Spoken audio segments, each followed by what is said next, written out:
योगः कर्मसु कौशलम्।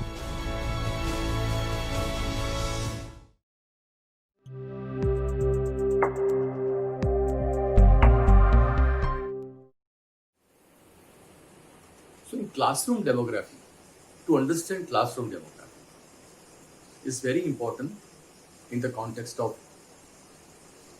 academic integrity. One another aspect of classroom demography is culture. Because India is known for its various plural culture. And I think that culture is not only important for its description, but in teaching community, in academic community also, culture plays very important role.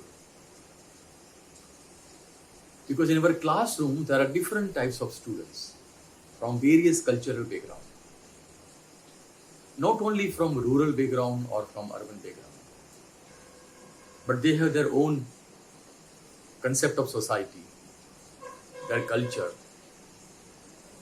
and their family is also part of that culture. So sometimes the issue of language is also very important. It's very important part of culture. तो भारत जैसे देश में भाषा के भी बहुत महत्व है. सो हमारे क्लासरूम में ऐसे स्टूडेंट्स होते हैं जिनकी मदर टंग अलग होती है. उनको क्लास में कहीं इंग्लिश में या हिंदी में पढ़ना पड़ता है या अपनी मदर टंग में पढ़ना पड़ता है. So if you know the background of our students, the cultural background and particular the language background, हमारा डेलिबरेशंस है जो स्टूडेंट्स के साथ जो इंटरेक्शन है, if you keep it mind the whole language issue, I think that is also part of our integrity in that sense कि हाँ, ये जो टीचर है वो टीचर सिर्फ वन पर्टिकुलर लैंग्वेज को इंपॉर्टेंस नहीं देता है, लेकिन उसमें भी एक इंक्लूसिवनेस वाली बात आती है. तो उससे स्टूडेंट्स को पढ़ने में फायदा होता है. और हमारी जो सोच है इंक्लूसिवनेस की, वो स्टूडेंट्स को क्लासरूम की मेन स्ट्रीम में लाता है. And I think that gives us very important thing about what we have just discuss, the 5 pillars of academic integrity, from courage, commitment, trust. And the trust is very important in this sense. So that's why the knowing classroom demography is very important. Another aspect of classroom demography, we already discussed about the gender issue. लेकिन gender sensitization is also a different part, a different aspect when we want to understand academic integrity of not of teachers but whole teaching community and the academic community. For example, we know in our universities and colleges we have a CWDC, Women Development. In my observation and your observation too, that when we celebrate 8th March, International Women's Day, I think in university colleges के इस किस्म के functions में it is very important, 8th March, International Women's Day, but very few male members are participating. तो ये inclusive नहीं होता है. Generally male जो teachers सोचते हैं कि is only related to women. So I think if male member will also take part of such type of programs on 8th March or around gender sensitization, मुझे लगता है कि एक किस्म की एक जेंडर अवेयरनेस मेल टीचर्स में भी आती है. And I think that awareness is also affecting the integrity of, क्योंकि हम जब देखते हैं सोसाइटी को, हमारी टीचिंग कम्युनिटी को, तो from A male female perspective से भी हम उसको देखना पड़ेगा. और आप जानते हैं, हमने देखा है the whole issue of sexual harassment is also there at workplace. And in teaching community, we have a number of such examples. So now, जब स्टूडेंट्स हमको देखता है, हम पहले यूज करते थे कैरेक्टर, चारित्र। हम चारित्र को, उस वर्ड को यूज न करें, लेकिन इंटीग्रिटी को हम यूज करें। तो हम सब उसी राह में चल पड़ते हैं कि as a male teacher, I should always not only respect women, my colleagues, students, but also we have to support them. पूरी विमेन की जो एम्पावरमेंट की प्रोसेस है, खासतौर से स्टूडेंट्स की हमारी यूनिवर्सिटीज और कॉलेजेस में, इसमें मेल टीचर का भी एक बड़ा का रोल है। तो ये जो जेंडर सेंसिटाइजेशन है, जो हम में नहीं होगा, चाहे मेल हो या फीमेल हो, तो मुझे लगता है कि हमारे डेलिबरेशंस में, हमारे इंटरेक्शन में ये कहीं ना कहीं आता है, और स्टूडेंट्स हमको देख लेते हैं, हमको समझ लेते हैं कि हम किस नजरिए से ये पूरा जेंडर के इश्यू को हम लोग देखते हैं।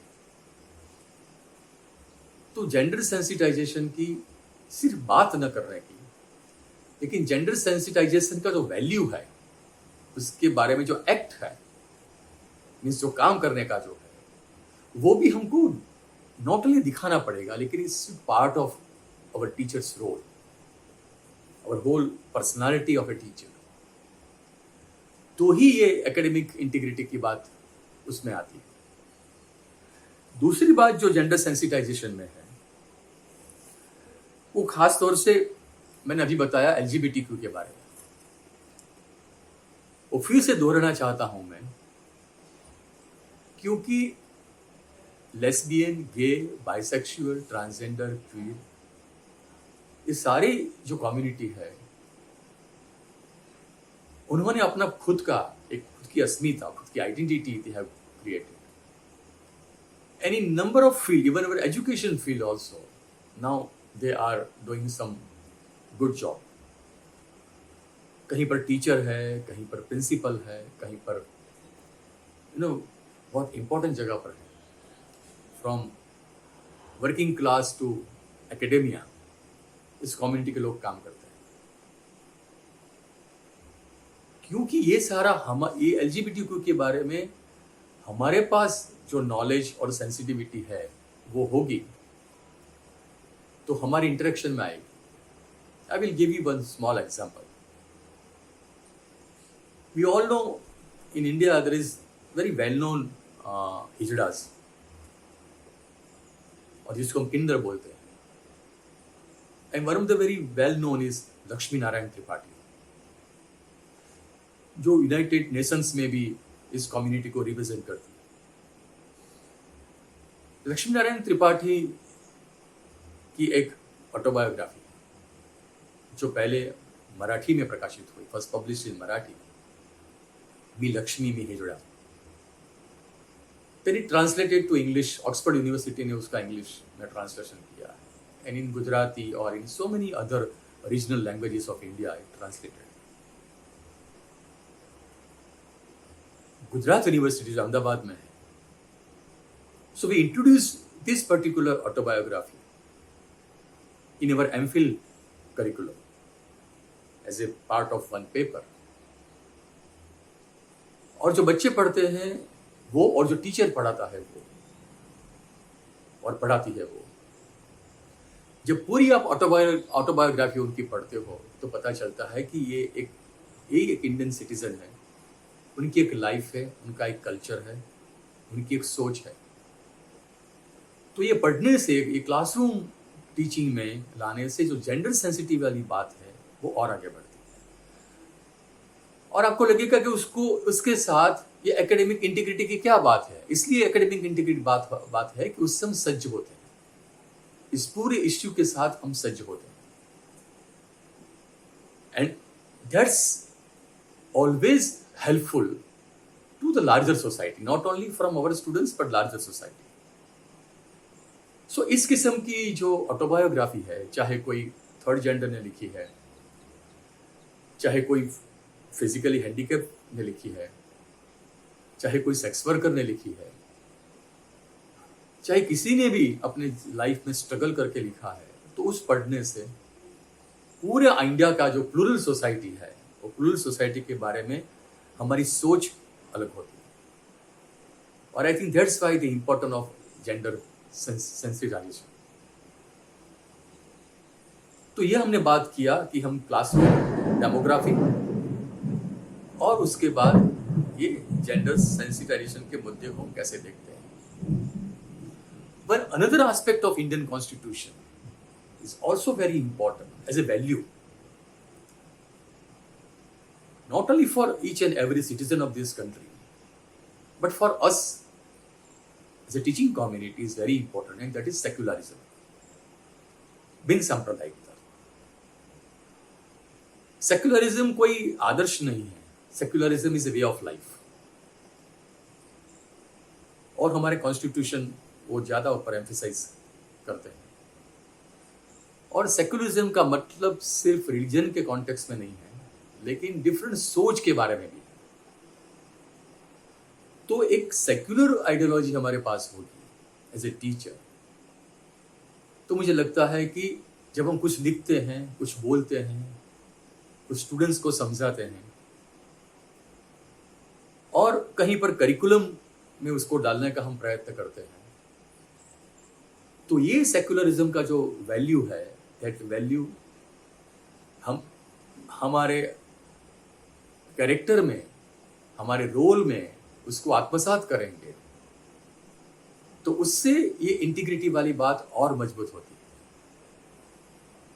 क्योंकि पूरे दुनिया में हमने देखा है कि कंजर्वेटिव आइडियाज जो है, पर्टिकुलर ऐसे कंजर्वेटिव आइडियाज जो सोसाइटी के लिए हार्मफुल है,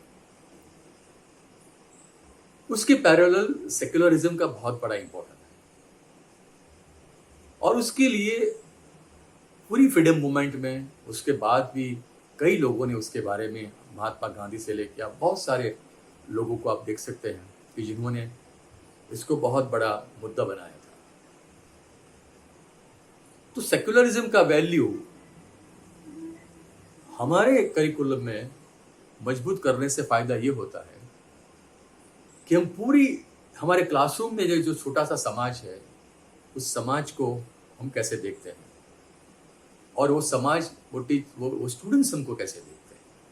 तो इसलिए इस वैल्यू का भी बहुत बड़ा इम्पोर्टेंट मेरे हिसाब से है, क्योंकि वो टीचर के रोल के साथ होना चाहिए। क्योंकि हमारी पूरी टीचिंग कम्युनिटी और पूरा हमारा एकेडमिक्स, हमारे इंस्टीट्यूशंस, एजुकेशनल इंस्टीट्यूशंस, वो इंडियन कॉन्स्टिट्यूशन के रास्ते पर चलता है। उसके साथ जो जुड़े हुए हैं एक्ट, उससे चलता है। तो वो स्वाभाविक है कि एज ए सिटीजन और एज ए टीचर इस वैल्यू को हमको सबसे ज़्यादा अहमियत देनी पड़ेगी और देनी चाहिए। और आप सब उसको देते होंगे, और आपने उसका नतीजा भी देखा होगा कि किस तरह से ये पूरा दृष्टिकोण है वो क्लासरूम को, हमारी सोच को ज़्यादा इंक्लूसिव बनाता है। दूसरी बात आपके साथ I would like to share कि मैंने पहले बोला था इनिशियल जब हमारा ये इंटरेक्शन शुरू हुआ है कि एज ए स्टूडेंट्स हमारे पास एक टीचर का एक रोल मॉडल होता है कि मेरे टीचर तो ऐसे थे। तो उस टीचर में ऑनेस्टी होता है, हम करप्ट नहीं हैं, एग्जामिनेशन को हम पूरे ऑब्जेक्टिवली देखते हैं, किसी के साथ बायस नहीं करते हैं, और जो ऑब्जेक्टिव है, जो सही है, उसको ही हम प्राधान्य देते हैं। अपनी लैंग्वेज वालों को, अपनी कास्ट वाले को, अपने रिलीजन वालों को हम और ज़्यादा विदाउट मोर देन प्रोपोर्शन के बाहर हम सपोर्ट नहीं करते हैं। और जो रूल्स एंड रेगुलेशंस है यूनिवर्सिटी के, यूजीसी के, हमारे एजुकेशनल इंस्टीट्यूशंस के, और जो वैल्यूज़ हमारे पास है, उसका हम पालन करते हैं, तो इंटीग्रिटी वाली बात आ जाती है। लेकिन मेरे हिसाब से जो इंटीग्रिटी हमारे में आती है, वो हमारे दिमाग में भी कई रोल मॉडल्स होते हैं, और ये जो रोल मॉडल्स है बहुत लंबी लिस्ट। ऐसा नहीं है कि हर एक के पास एक रोल मॉडल होना चाहिए यार है, लेकिन मेरे हिसाब से, और आप में से कई लोग, कई जो टीचर्स है, उसके दिमाग में भी अभी कई रोल मॉडल्स इंडिया और भारत के बाहर के लोग आते होंगे. So for today's discussion, I would like to say there are 4 role models in India which directly connect to the teaching community. उसका डायरेक्टली इन्फ्लुएंस टीचिंग कम्युनिटी पर है. उसमें सबसे पहला नाम मैं देना चाहूंगा महात्मा गांधी का, जो इंटीग्रिटी की एक मिसाल है. तो गांधी ने कहा था कि मेरा जीवन ही मेरा संदेश है. My life is my message. क्योंकि जो कुछ विचार वो रखते थे उसका प्रैक्टिस भी करते थे. तो there was no gap between ideas and in real action. So Gandhi ने कहा कि khadi is very important. Homemade khadi is very important for India because it gives a atmanirbharta, self-sufficient, and gives a livelihood for the lakhs of, those who are weaving clothes. तो गांधी ने खुद खादी बनाई और खुद पहनी. He was also preaching अहिंसा, non-violence, and throughout his life, उन्होंने non-violence से ही और उसका इस्तेमाल करके ही इस देश कि फ्रीडम मूवमेंट को एक सपोर्ट दिया. Gandhi always preach women empowerment. और आप देखिए कि गांधी की जितनी भी यात्राएं थी, जितनी भी उनके जो स्ट्रगल्स थे, सत्याग्रह थे, उसमें number of women were participating. चाहे वो दांडी यात्रा हो, चाहे किसी भी इस किस्म का पिकेटिंग हो, चाहे वो दारू के सामने या फॉरेन क्लोथ्स के सामने, विमेन वेर थे. You make a list of Gandhi's ideas about society and his behavior, his true behavior in public life. I think this is a model of integrity. तो वो इंटीग्रिटी जो गांधी में है वो सब में नहीं हो सकती, लेकिन एज ए टीचर वो हमारे दिमाग में रहता है. And when you read the autobiography of Mahatma Gandhi, right, पूरी ऑटोबायोग्राफी है वो एक्सपेरिमेंट ऑफ ट्रूथ का एक्सपेरिमेंट है. You read the whole autobiography of Gandhi, and he constantly is also conflicting with himself. So as a teacher also, when we act with students or we write something, we speak something, I think ये struggle हमारे मन में होता है कि what we preach actually we are doing it और not doing it. And I think in that context we should always remember Mahatma Gandhi. That is one role model. And Gandhi was also interested in education. And which type of education he has written very nicely about the role of a teacher. वो कैसे होना चाहिए. And he gave an example when he was a student in school, when he was writing a spelling, and his teacher was telling that you see from another boy's note and correct it. And Gandhi said no. So, that is the point, that what is academic integrity? The academic integrity of that teacher and what Gandhi's belief when he was very young as a student. So, sometimes our students are more academically integrated hota hai than us. It's possible. So that is one role model. The second role model is Dr. Babasaheb Ambedkar. When we discuss about the pillars of academic integrity, one of the very important pillar and aspect was courage. Courage, what is courage?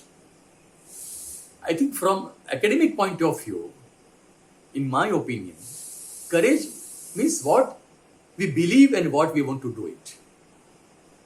So Ambedkar's thinking was that the caste system, the Hindu caste system, is against humanity, against one particular community.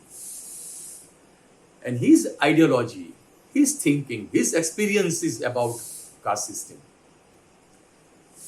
Throughout his life, he propagated, or he writes, he speaks about the Hindu caste system's problems, inequality, exploitation. And up to his life, whole life, he always say that education is very important. शिक्षण महत्व का है.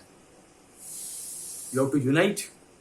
Sangathan is important, and Sangharsh is also very important.